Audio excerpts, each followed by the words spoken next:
Listen to me. If you think Social Security is just some magic number government clerks pull out of a hat when you turn 62, you are making a massive, irreversible mistake with your financial future.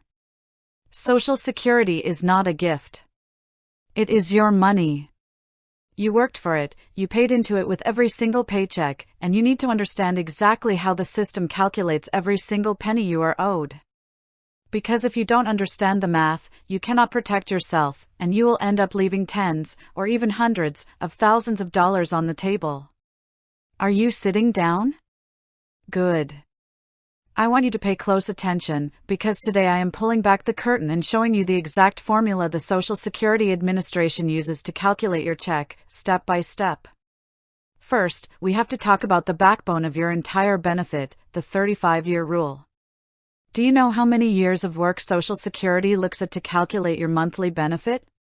They look at your highest 35 earning years. Not 10 years, not 20 years, 35 years. Now, here is the huge trap that catches so many hardworking people off guard. What happens if you only worked for 30 years? Or what if you took 5 years off to raise children, or care for an aging parent? Social Security does not just average the 30 years you worked. No, my friends. For those 5 missing years, they enter a big, fat zero into the equation. Think about what that does to your average. Every single zero drags down your lifetime earnings average like a stone tied to your ankle.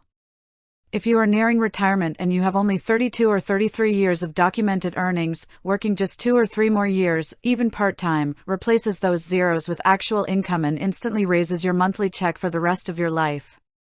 You must check your earnings record on ssa.gov right now to make sure you don't have hidden zeros wrecking your payout.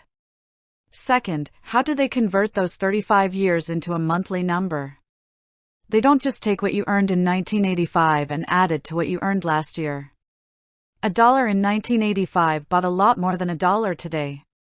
So, Social Security uses wage indexing to adjust your past earnings for inflation. They bring all your past paychecks up to today's standards. Once they index all 35 years, they add them up, and then they divide that giant number by 420. Why 420? Because 35 years times 12 months equals 420 months. The result of that calculation is called your AIME, your average indexed monthly earnings. Now, this brings us to the third step, and this is where people get so confused and stressed out. They say, Susie, if my average monthly earnings were $5,000, do I get $5,000 a month from Social Security? No! That is not how it works. Social Security was designed as a progressive safety net, not a one-to-one replacement for your paycheck.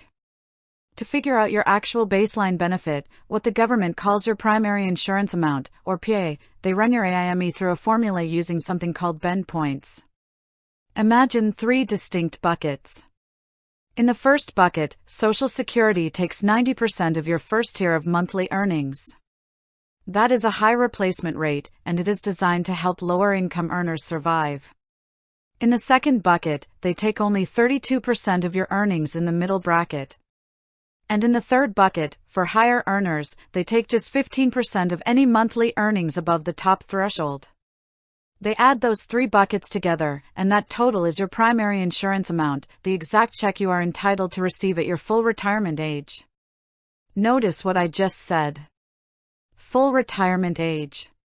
This is the fork in the road where so many retirees make a decision out of fear, and it costs them a fortune. Your primary insurance amount is based on you claiming at your full retirement age, which, if you were born in 1960 or later, is age 67. But you are allowed to claim early, starting at age 62. And I know the temptation. You are tired, you want your money now, or you are terrified the system is going to go broke. So you jump the gun and file at 62. Do you know what happens if you claim at 62? The government permanently slashes your baseline benefit by up to 30%.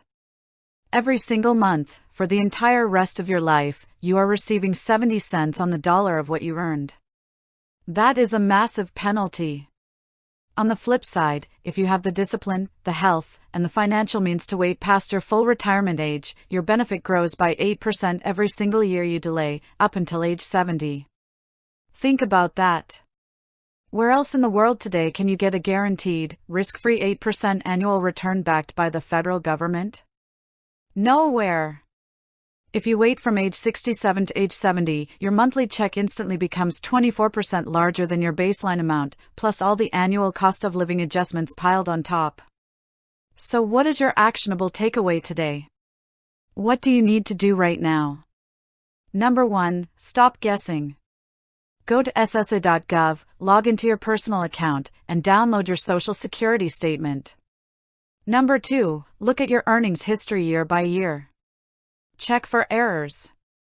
If a past employer misreported your wages, or if you see a 0 for a year you actually worked, you need to fix that with the Social Security Administration immediately. Number 3, count your working years. If you are close to retirement and sitting on 33 or 34 years of earnings, work a little longer to push those 0 years out of your calculation. And number 4, have an honest conversation with yourself about when to file. Do not claim at 62 out of panic. Look at your health, your savings, and your needs. If you can afford to delay, delaying is often the single best investment decision you will ever make in your life. Knowledge is power, my friends, but only when you act on it. Understand your numbers, stand up for your money, and secure the retirement you worked so hard to build.